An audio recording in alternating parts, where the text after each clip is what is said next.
Hello hi friends, welcome to our channel. ఈరోజు నేను పాలకూర పచ్చడి చేయబోతున్నాను. దీనికోసం ఫస్ట్ ప్యాన్లో శనగపప్పు, ఎండుమిర్చి, ధనియాలు కొంచెం వేసి ఫ్రై చేశాక అదే ప్యాన్లో ఆనియన్స్ అండ్ కొంచెం చింతపండు అదేసి ఫ్రై చేయాలి. ఫ్రై చేసి ఒక 2 మినిట్స్ పచ్చి వాసన పోయే వరకు ఫ్రై చేయాలి. ఫ్రై చేసిన వెంటనే మనము కొంచెము గార్లిక్ యాడ్ చేస్తాము. ఒక 2-3 పీసెస్ అట్లా గార్లిక్ వేద్దాము.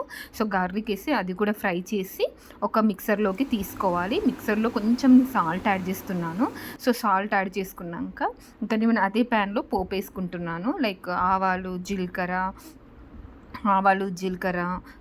కరివేపాకు అండ్ 2 ఎండుమిర్చి అవన్నీ వేసేసి ఫ్రై చేస్తున్నాను. సో ఫ్రై చేశాక ఒక 2 మినిట్స్ అవి కొంచెం ఫ్రై అయ్యాక కట్ చేసుకున్న పాలకూర వేసాను.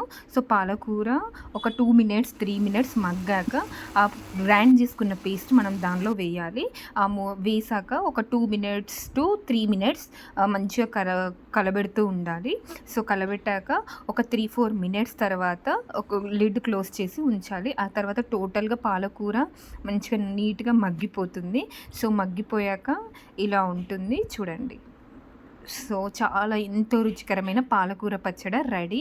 అండ్ ఇది చాలా టేస్టీగా ఉంటుంది. అన్నంలోకి అయినా చపాతీలోకి అయినా. ఈ వీడియో కనుక మీకు నచ్చినట్టయితే like, share and subscribe. Thank you so much.